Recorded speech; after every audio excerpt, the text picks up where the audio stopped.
Bonjour à tous. Voici donc ce deuxième webinaire sur Scilab, dans lequel je vais vous présenter les nouveaux solvers d'équations différentielles et équations différentielles algébriques, donc basés sur un module qui s'appelle SunDials, donc qui existe dans Scilab depuis la version 2024. Alors, cette suite qui s'appelle SunDials, donc Suite of Nonlinear and Differential Algebraic Equations, donc c'est une suite logicielle de solver qui est développée dans le laboratoire Lawrence à Livermore en Californie, dans lequel il y a une expérience de fusion qui est un peu basée sur la même technologie que celle que l'on a en France au CESTAS, donc au CEA, au sud de Bordeaux. Donc elles sont assez similaires aussi au niveau de la puissance a priori fournie, puisque c'est entre 2 et 3 mégajoules. Donc on a entendu parler il y a quelques mois donc justement de ce laboratoire, bon, parce qu'ils ont dépassé l'ignition, hein. Et donc voilà, donc c'est un laboratoire dans lequel il y a des grosses expériences. Donc ça va de pair avec des gros moyens de simulation aussi. Et donc c'est pour ça que historiquement, depuis plusieurs dizaines d'années, il y a beaucoup de développement, en particulier donc de solvers, comme cette suite de solvers pour les équations différentielles. Donc on se base sur ce package-là dans Scilab, tout simplement, parce que c'est une suite qui est en développement vraiment actif, continuel, et puis qui est surtout en tout cas c'est ce qu'on a trouvé comme étant la mieux disante sur les possibilités d'attaquer des gros problèmes. Donc j'en parlerai un petit peu juste après. Alors, dans cette suite, on a beaucoup de solvers. Euh, donc pour fixer un peu les idées, je rentrerai dans les détails après. ARKODE et CVODE, ce sont des solvers qui sont destinés au système d'équations différentielles ordinaires. Alors la particularité d'ARKODE, c'est que ce sont des solvers, c'est un solver de type Runge-Kutta qu'on peut éventuellement utiliser de manière additive, c'est-à-dire pour les systèmes pour lesquels il y a un intérêt à séparer le second membre entre le second membre duquel provient éventuellement des particularités qui obligent à utiliser un solver plutôt implicite, et puis une autre partie qui serait éventuellement adéquate pour un solver explicite. Voilà. Le solver CVODE, lui, est plutôt un solver de type multipas. Donc CVODE, c'est vraiment l'évolution d'un solver qui existait depuis assez longtemps dans ce laboratoire, qui a pris pas mal de noms successifs. Donc c'est un solver qui est vraiment très performant, donc qui est basé sur un algorithme plutôt de type Backward Differentiation Formula, qui est assez connu, on va dire BDF. Voilà, je montrerai un petit exemple d'utilisation tout à l'heure. Ensuite, on a IDEA. Alors, IDEA, c'est le solver d'équations différentielles algébriques. Donc, je vais tout de suite fixer des idées un peu sur l'expression algébrique. Si on était très strict mathématiquement, les opérations algébriques, c'est addition, multiplication, donc et élévation donc à une puissance, ça correspond au même, hein, on va dire entière. Euh, alors, les types de systèmes qu'on peut aborder avec ce type de description, ce sont des systèmes où, a priori, l'état et sa dérivée peuvent vérifier n'importe quel type d'équation, qui a du sens, hein, forcément, par rapport à la physique qu'on cherche à simuler, mais donc pas uniquement complètement algébrique du point de vue strict mathématiquement. Bon, et puis il y a un quatrième solver dont je ne vais pas parler ici, mais qui est, lui, donc Kinsol, et qui se restreint plutôt au système d'équations, où le temps n'intervient pas, donc ils ne sont pas différentiels. Voilà. Alors, tous ces solvers-là ont tout ce qu'il faut, et ça, c'est plutôt des choses qui sont communes au reste de la bibliothèque pour traiter les problèmes de grande taille. Donc, ça concerne essentiellement, dès l'instant où il y a des systèmes d'équations linéaires qui sont à résoudre par le solver, donc dès qu'on va utiliser des schémas qui sont implicites, ou là, pour les problèmes de grande taille, qui souvent vont avoir des jacobiennes qui sont plutôt creuses, il faut avoir des solvers qui sont capables de le prendre en compte. Voilà. Donc, c'est le cas de Sundial. Donc, tous ces solvers sont interfacés dans Scilab avec, en tout cas pour tous les solvers d'équations différentielles ou différentielles algébriques, eh bien des tas de fonctionnalités dont je vais parler après, que je vais détailler, voilà, donc qui sont listés et sur lesquels je reviendrai. Alors, juste pour refixer les idées, au niveau des objets mathématiques que l'on considère, donc INSOL, j'en ai déjà parlé juste avant, donc ce sont des systèmes d'équations où le temps n'intervient pas, d'accord, non linéaires. Alors, éventuellement sous la forme de problèmes plutôt de points fixes, comme ceci. Voilà. Pour CVODE et RKDE, donc des systèmes d'équations différentielles, donc où ordinaire, donc c'est-à-dire où la dérivée de l'état y peut s'exprimer sous la forme explicitement d'une fonction du temps et de y. Voilà. Et puis donc, pour IDEA, donc, eh bien, on s'intéresse plutôt à donc des fonctions complètement a priori génériques, pouvant prendre n'importe quelle forme, du type une fonction du temps, de l'état et de sa dérivée égale à 0. Voilà. Bien évidemment, ça peut avoir un intérêt, lorsque c'est possible, de mettre ces équations-là, si c'est possible, sous la forme d'une équation différentielle ordinaire, mais pas forcément tout le temps, même pour des cas très très simples. Par exemple, lorsqu'il y a une matrice de masse, ben, ça a un intérêt de le traiter vraiment sous cette forme-là. Voilà. Alors, je vais passer en revue les différentes fonctionnalités intéressantes et voir comment elles sont accessibles au niveau de Scilab, parce que c'est ça un peu qui fait la différence d'une interface vers ces solvers à partir d'un logiciel comme Scilab, plutôt que de devoir les utiliser à partir d'un langage de bas niveau et de devoir compiler ça avec des outils plus ou moins compliqués. On verra que on peut éventuellement un peu jouer sur les deux tableaux lorsqu'on a vraiment des besoins extrêmes de performance. Mais bon, en général, c'est pas nécessaire. Donc, la sortie de la solution sous la forme d'un interpolateur, c'est lorsque, par exemple, on va avoir besoin de la solution pour un temps arbitraire, a posteriori, après avoir résolu l'équation différentielle, pour une application particulière. Donc, je vais par exemple ici vous montrer comment ça se présente. Alors, on va le faire avec le solver qui s'appelle CVODE. Et là, on va résoudre une équation différentielle qui est l'équation de Van der Pol. Le second membre est déjà prédéfini dans Scilab. Donc la façon d'appeler le solver, c'est des choses qui sont très similaires à ce qu'on a par exemple dans MATLAB. Hein. Donc l'identificateur de la fonction, l'intervalle de temps sur lequel on veut résoudre, et puis là ici la condition initiale. Donc c'est un système d'ordre 2. Donc là, le solver, par défaut, dans l'utilisation un peu classique, on va ressortir le vecteur des instants discrets qui ont été utilisés par le solver, hein, qui ne sont pas nécessairement équidistants, parce que tous les solvers là ici qu'on utilise, ce sont des solvers à pas variables, hein, d'accord, pour toujours satisfaire une exigence de tolérance, hein, qu'on peut changer d'ailleurs. D'accord. Donc ça permet a posteriori de faire du graphique comme ça. Voilà, donc si on a des instants qui sont suffisamment rapprochés du fait de la tolérance exigée, ça peut faire des graphiques qui sont déjà satisfaisants. Mais lorsque, par exemple, on va utiliser ce genre de syntaxe, pardon,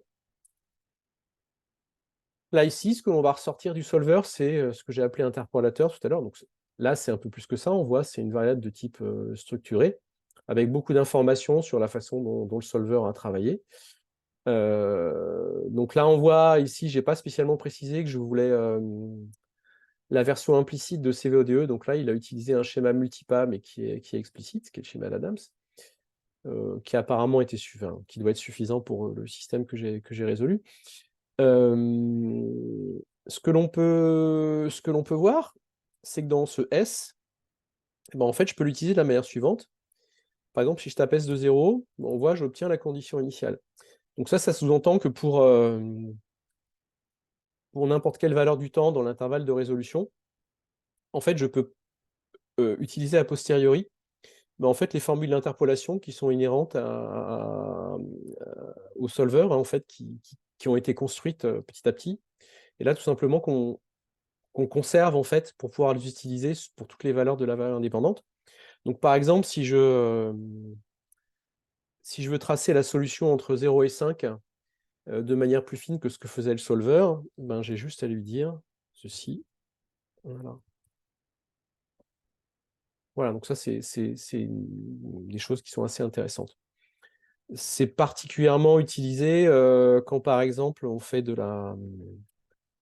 on veut faire du contrôle optimal, par exemple, lorsqu'on doit résoudre une équation à temps rétrograde, à partir du temps final, en utilisant et qu'on a besoin, dans le calcul du second membre, d'utiliser la solution de la solution de l'état direct. Voilà, donc il faut conserver. Donc ça, c'est une des possibilités d'utilisation. Alors pour ce qu'on appelle les callbacks, donc les callbacks, c'est à chaque pas du solver, avoir la possibilité d'appeler une fonction définie par l'utilisateur. Donc ça peut être par exemple utilisé dans ce genre de démonstration que je vais vous montrer. Alors, je vais lui faire afficher les démos ici. Donc voilà, si vous voulez retrouver les démos des solvers Sundials, donc c'est dans le chapitre simulation, Sundials, et là vous avez les différentes démos. Donc là ici, par exemple, on résout les équations de Lorentz, du système de Lorentz, pour 6000 conditions initiales. Donc ça fait un gros vecteur, avec un schéma de Runge-Kutta explicite d'ordre 8. Voilà, et donc à chaque pas du solver, on vient mettre à jour les positions en fait x, y, z de nos petits points qui sont là. Voilà, donc on voit que ça. Il y a bien sûr des tas d'autres applications, mais a priori, par exemple, on peut vouloir faire un calcul particulier pour arrêter en fait la résolution. Là, c'est ce qui serait passé, par exemple, si j'avais cliqué sur stop, avant que la simulation se termine. Lorsqu'on va plutôt chercher à résoudre des équations particulières pendant la résolution, lorsque, par exemple, on va vouloir détecter les passages à zéro d'une composante de la solution, ou alors quand la solution vérifie ou une équation ou des équations particulières, donc c'est ce qu'on appelle typiquement des événements, des events.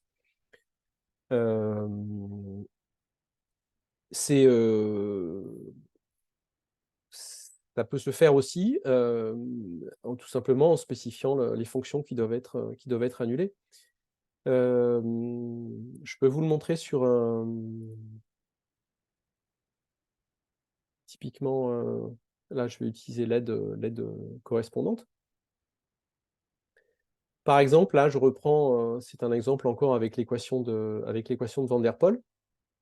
Donc on voit que par exemple, si on veut déterminer les valeurs du temps pour lesquelles la solution, donc la première composante de la solution, eh bien, passe par 1, en fait, il suffit de définir une fonction qui s'annule en fonction de la solution quand eh bien, l'événement était réalisé, c'est-à-dire quand v de 1 est égal à 1. Et puis, c'est des choses que l'on vient tout simplement spécifier, comme ceci, bien en paramètre optionnel lorsqu'on appelle le solver. Donc là, je peux exécuter l'exemple aussi. Voilà. Voilà, lorsque typiquement, par exemple, on n'a pas d'idée éventuellement sur sur le temps auquel se produisent donc ces événements, mais qu'on veut au moins résoudre l'équation différentielle jusque-là, c'est ce qu'on peut faire, quoi. C'est-à-dire qu'on va tout simplement on verra, on a la possibilité de dire que la résolution doit s'arrêter quand l'événement se réalise. Voilà, c'est des applications assez courantes. Alors, pour les jacobiennes, alors ça va vraiment concerner tous les schémas qui sont plutôt les schémas implicites. Donc ça concerne forcément IDEA et puis ça va concerner, les schémas de Runge-Kutta implicites, donc pour un RKODE et puis lorsqu'on utilise CVODE avec le schéma, BDF. Alors c'est quelque chose qui n'existe pas dans la bibliothèque Sundials par défaut. Alors Sundials est capable d'approcher des jacobiennes. Par exemple, lorsqu'on va lui dire que la jacobienne a une structure bande, par exemple, ce genre de choses-là. Mais par contre, ça s'arrête là. Donc ce qu'on a fait, nous, c'est qu'on a interfacé une bibliothèque dédiée à cela, voilà, donc qui s'appelle Colpack, et donc qui permet d'approcher des jacobiennes creuses en faisant le nombre minimal d'appels à la fonction dont on cherche à calculer la jacobienne. Par défaut, lorsque l'on cherche par exemple, à calculer, là, ça va être pour une matrice hessienne, lorsqu'on cherche à calculer, à approcher le hessien d'une matrice comme ceci, 292 par 292, ben, on va faire des calculs de dérivée directionnelle, et bien avec tous les vecteurs de la base canonique, donc de 1 jusqu'à 292 pour estimer colonne par colonne la jacobienne. Donc si on sait a priori que la jacobienne est creuse et qu'on a ben, le sous-système adéquat pour optimiser les choses, donc là c'est le cas de Colpack, eh bien il y a une partition qui est faite des colonnes de la jacobienne avec donc, quelque chose qui correspond à un algorithme de coloration de graphes, donc qui correspond à un problème qu'on connaît par ailleurs, hein, d'optimisation combinatoire. Par exemple, un graphe plan, donc c'est ce qui correspond par exemple au problème quand on veut colorier une carte topographique. Donc on sait qu'il faut 4 couleurs, enfin qu'au pire il faut 4 couleurs. Donc là ici, les graphes correspondants bien évidemment sont pas plans, d'accord, puisque là par exemple sur cet exemple on a besoin de 7 couleurs. Alors ce que ça veut dire ici par exemple, ça veut dire qu'en 7 calculs de dérivée directionnelle, donc ça va correspondre à 7 appels là ici dans nos applications du second membre de l'équation différentielle, on va être capable d'approcher la totalité de la jacobienne et de la restituer sous forme creuse. Voilà, donc ça c'est des choses qui sont assez importantes et je vous expliquerai que, a priori, pour un portage d'une application particulière, que je vous montrerai tout à l'heure, c'était un verrou en fait, donc qui est levé grâce à ce que l'on a fait. Donc les solutions complexes, bon, je vais pas trop vous en parler, c'est pas fondamental. L'intégration d'équations de type quadrature.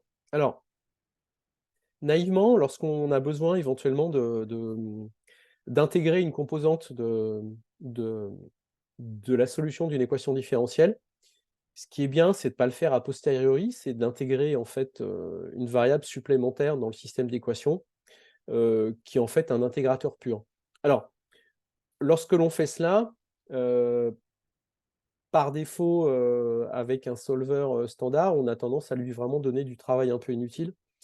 Et donc, là, Sundials permet de préciser ça, que par exemple, il y a des variables qui sont des intégrateurs purs, et donc le solver en tient compte dans ses calculs d'erreur. Voilà, donc on peut le faire aussi avec donc, les solvers. Sundials tels qu'ils sont interfacés dans Scilab. Il y a la possibilité de faire du link dynamique avec des seconds membres qui sont écrits dans un langage de plus bas niveau. Donc ça permet éventuellement de gagner pas mal de performance dans certains cas.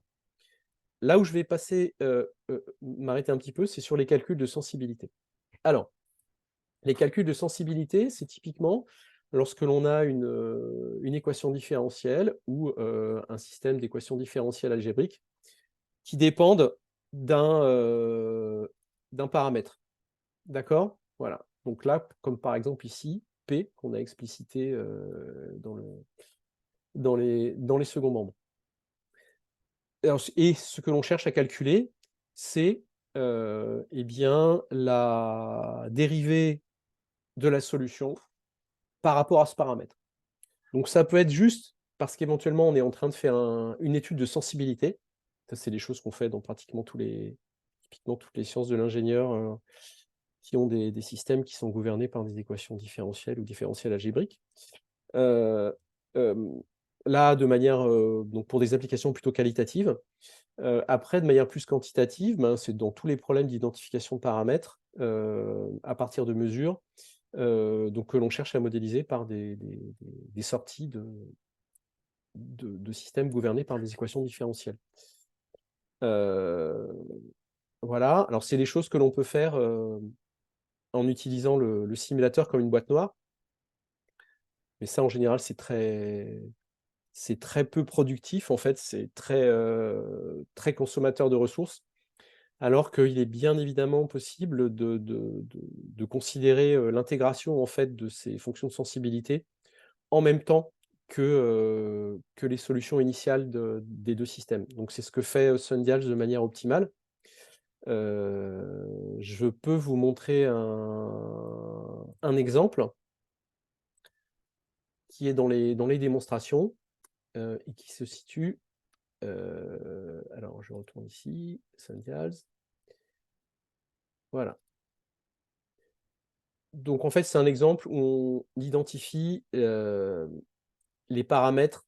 Alors là, vraiment, pour la peine, tous les paramètres du système SIR, donc Susceptible Infected Recovered, alors qui peut être utilisé pour modéliser la propagation de maladies infectieuses.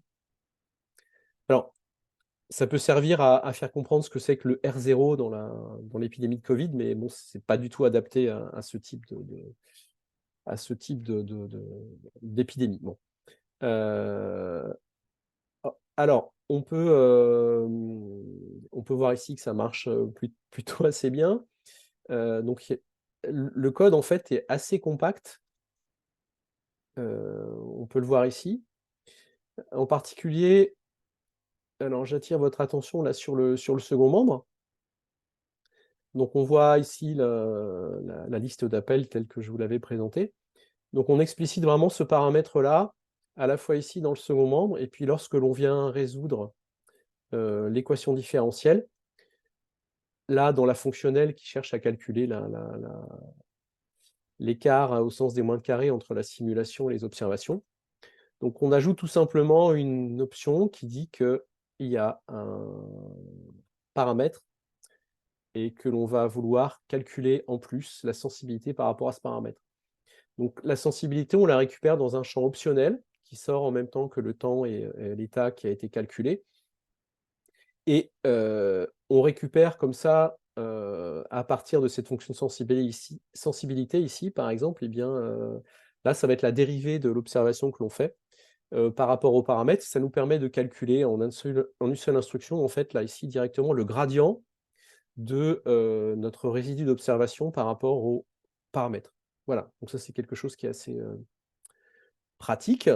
On peut bien évidemment, si on ne veut pas que le solver en fasse une approximation en fait, du second membre de l'équation de sensibilité, bon, ce qui est fait quand même de manière assez optimale, on peut expliciter ce second membre-là si on est vraiment, si on veut vraiment absolument le faire soi-même. Et là, on voit sur cet exemple-là, ça fonctionne déjà assez bien, alors que c'est pas un exemple qui est si facile que ça à résoudre. Voilà. Alors, pour conclure, je vais vous montrer donc un petit peu une application qui est à la base, en tout cas, de tous les travaux qui ont été réalisés par l'UTC et qui ont mené donc à l'intégration de ces solvers dont je vous parle aujourd'hui. Donc, c'est une application de simulation du stockage solide de l'hydrogène. Alors, stockage solide de l'hydrogène, ça signifie qu'en fait, on utilise un solide qui est un hydrure de métal qui peut être plus ou moins hydruré. Donc en général, c'est un solide qui est plutôt du type poudre, mais qui est compacté. Donc il y a deux états en fait. Un état en fait où il est pas du tout hydruré, où donc il stocke absolument pas d'hydrogène, et lorsqu'on le met sous pression d'hydrogène, en fait il y a un changement de molécule, une réaction qui se fait, et où ce métal, puisque c'est plutôt des métalloïdes, se retrouve dans leur phase hydrurée. Et donc c'est une réaction qui est, lorsqu'on vient donc charger, qui est exothermique, et donc on a besoin de gérer absolument l'évacuation de la chaleur, parce que sinon la réaction se bloque. Donc là, le but de ce simulateur, c'est de pouvoir tester des configurations où on empile des couches d'hydrure, avec entre ces couches d'hydrure, en fait, des couches de matériaux avec une forte conductivité thermique ici, donc c'est du graphite naturel expansé, pour donc évacuer le plus possible la chaleur vers l'extérieur. Donc cette application, elle a été développée en MATLAB initialement, donc en 2017, parce qu'à l'époque, Scilab ne pouvait pas lutter par rapport à MATLAB. Alors pas tant au niveau de la belle interface qu'on voit là, mais c'était plutôt au niveau de la possibilité d'utiliser donc un solver d'équations différentielles algébriques. Alors, on avait déjà un dans Scilab, mais avec des possibilités d'interface qui étaient assez réduites, et en particulier, il était absolument impossible, par exemple, de préciser une jacobienne creuse. Voilà, donc c'était donc un no-go, et donc ça a été une des raisons pour lesquelles, eh bien, tous ces nouveaux solvers ont été ajoutés dans Scilab, ainsi que l'algorithme de coloration de graphes là, pour les estimations de jacobienne creuse, pour qu'on puisse enfin faire le portage de cette application sous Scilab. Alors, la physique qui est derrière ça, donc j'en ai un petit peu dit quelques mots. Donc on a une équation d'énergie, on va dire grosso modo une équation de la chaleur, qui fait intervenir les aspects thermodynamiques de la réaction en plus, la conduction la propagation de la chaleur. Donc tout ça dans un milieu poreux, et donc la partie fluide, c'est un flux de type Darcy assez simple, de l'hydrogène dans ce milieu poreux, et tout ça est couplé, parce qu'a priori tous les coefficients qui interviennent, comme par exemple, on va dire, la capacité calorifique et la masse volumique, en fait, elles sont complètement dépendantes des différents états. Donc ici, on va dire a priori une température, une pression, et puis une densité moléculaire. Alors, juste pour dire que voilà, c'est une application maintenant qui est sous licence GPL, et qu'on peut télécharger à l'adresse suivante. Donc ça tourne sous Scilab. Je vais vous faire une petite démonstration pour juste que vous ayez une idée de la, de la fluidité de la chose. Voilà. Donc, alors au niveau interface, on va pas redire les choses. Bon, voilà, a priori, c'est vraiment exactement la même interface que l'on a sous MATLAB. Donc à ce niveau-là, Scilab a vraiment toutes les mêmes possibilités. Et comme je disais tout à l'heure, le verrou, c'était plutôt la partie solver. Donc on voit là, c'est allé quand même assez vite. Et puis pour la visualisation, on voit que Scilab est quand même assez réactif. Alors on peut le voir en 3D aussi. Alors c'est du 2D axisymétrique, ça n'est pas un très gros problème hein, par rapport à ce que peut-être certains d'entre vous manipulent, mais on voit que ça calcule assez vite, et donc on peut quand même espérer résoudre des problèmes un petit peu plus gros. Eh bien, donc voilà. Je vous remercie pour votre attention, et puis n'hésitez pas à m'adresser vos questions. Merci.